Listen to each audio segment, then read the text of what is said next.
What's the device? There's an Xbox One S console. I get no power. I get a crackle from the power supply, but nothing from the front of the button. I've opened the devices. There was something rattling inside. On inspection, I found 4 plastic screws holding the hard drive. I did also look for shorts, but I'm out of my depth. I do get lots of beeps from the multimeter on both sides of some caps, but I'm not an expert. Okay, my son has had this device for as long as I've known him, so a very long time. And hopefully, let's get it sorted. So we've just got a no power Xbox One S. Somebody needs our help, and hopefully we can help them. What are these guys? They've been snapped off. They haven't been screwed off. They've been snapped off.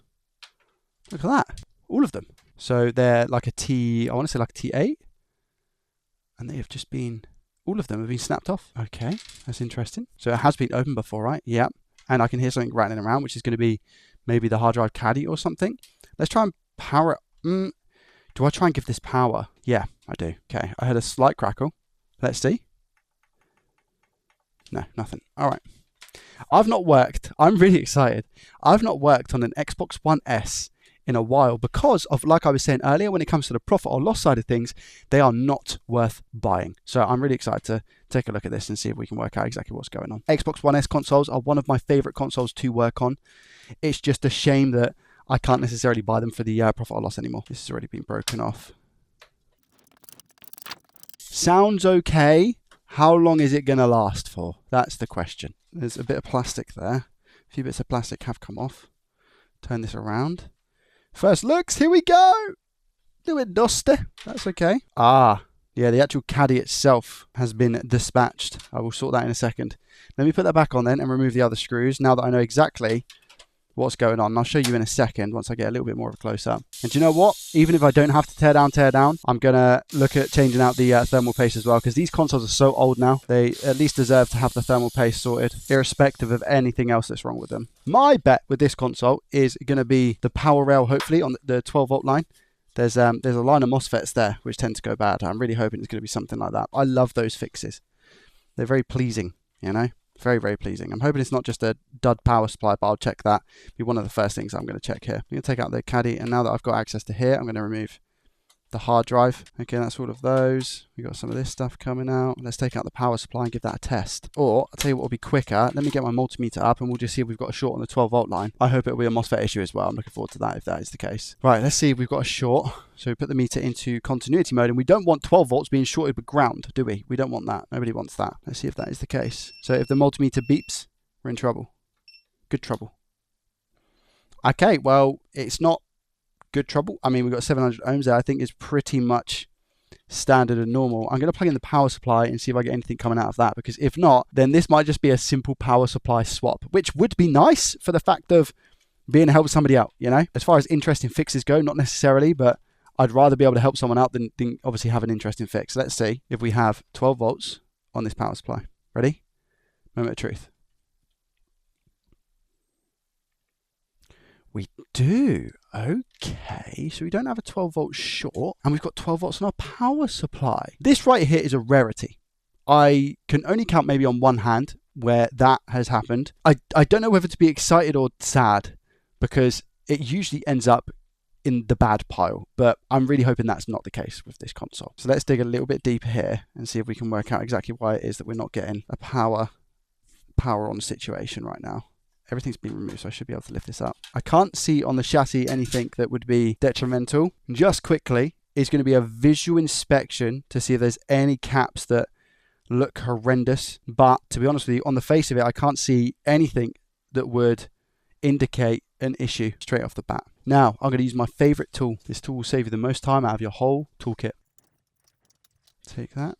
Very dusty, to the point where I might need to take it outside real quick and give it a blast before this gets bad, as we can see. Let me take it outside. I know what dust is on a console, right? And this is just not that loose dust. I think maybe some sort of liquid has poured through on top of this, and this dust is now stuck to areas of the board, potentially may have caused a short or something along those lines. What I'm going to do is go under the microscope quick and just see if I can get a little bit of a further inspection as to exactly what this is. Yeah, look, what is that? Why is it clumped like that? And what's that? That's really thick. Look at that. Okay, right. I'm going to use a toothbrush. It's like carpet, look. I'm going to try and trap what I can with the cloth. according to the email, there was a few places they measured on a couple of caps, and there was a short on both sides, or there was like there was a beep on both sides. Now that could just be low impedance, but like here, for example, on the 12 volt, we got the 6.8. Let's measure our voltages and see if there is anything specifically that we're missing. So if I go over here, or if I have a short on any of those voltage rails. So for example, we've got the 5 volt. Where's our 5 volt? Here. Do we have a short on our 5? No, 5's all good. Do we have a short on our 3.3? Don't think so. No, no short on the 3.3. 719 ohms. So 3.3 is all good.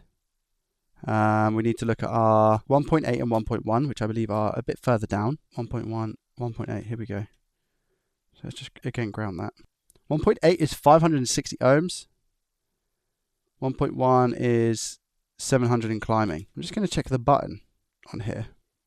Yeah, button's all good.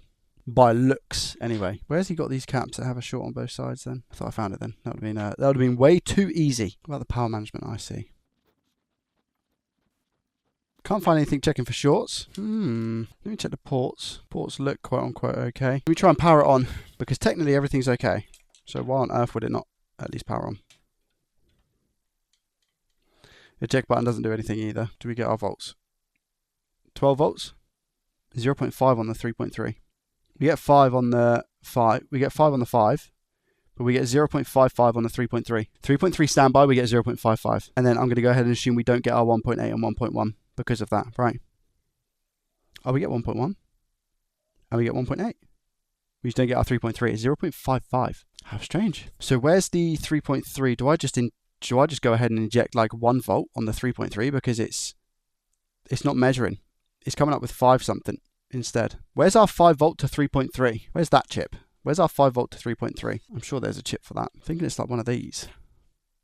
This one. Am I right? This one here. I can't remember if that's 5 volts to 3 or...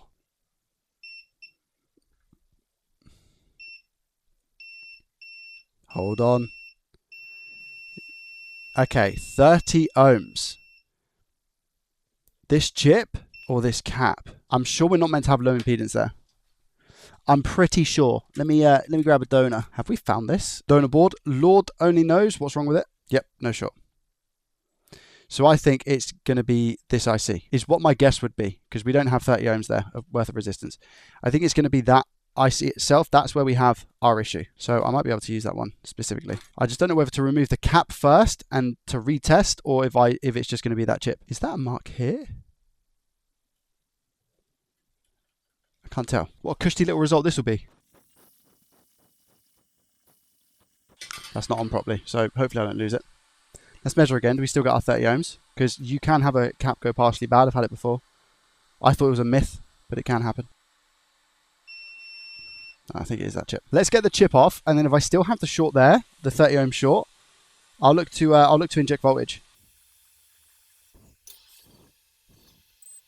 Short be gone or short stay strong? Short be gone. Would you look at that? So this side's ground, this side isn't, and that's not 30 ohms anymore. Wow. Okay. Oh, the cap, that's fine. Yeah, we can sort the cap out. Where's me flux? I feel sorry for the cap now. The cap didn't do nothing wrong. I'm not going to replace the solder on where the chip's meant to go. Should be okay.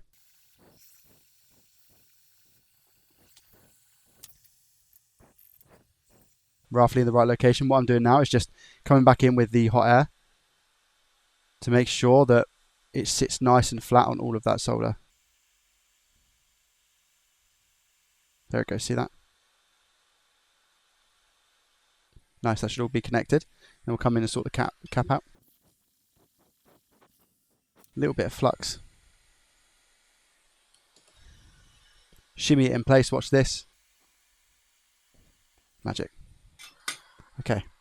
And now we clean. Okay, that looks a lot better than what it did. Are we going to get the voltage that we need? That's the first thing. Do I get 5 volts in standby? I'm not going to try and turn it on, because if I get all my voltages here, if I get the 5 volts in standby, I'm then going to put it partially back together with the heatsink on.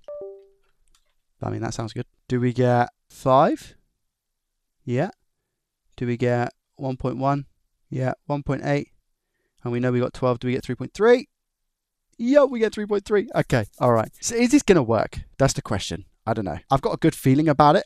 And it's really interesting, actually, because I've not had this fault before. And it was a real big guess from me, by the way, not knowledge, that was the 5-volt converter to 3.3. It was just a complete and utter guess. In terms of how the board looks now, it doesn't even look that bad. I just need to clean up the thermal paste that we've got. So let's do that quickly. Get a drop of IPA on that die as well. Where's the fan? Did I leave the fan outside or something? No, I wouldn't have, would I? Really, Joey? Was that the right amount of thermal paste? No, absolutely not. There's only one human on Earth who is capable of applying the correct amount of thermal paste, as we know. This is the moment of truth. We need to obviously do a bunch more testing, but this is our first sort of, is it going to work situation. Plug in the hard drive just in case it throws a hissy fit, which it definitely will if the hard drive's not attached. So let's just plug that in. Lean that over there. Was that the issue with this? A strange 3.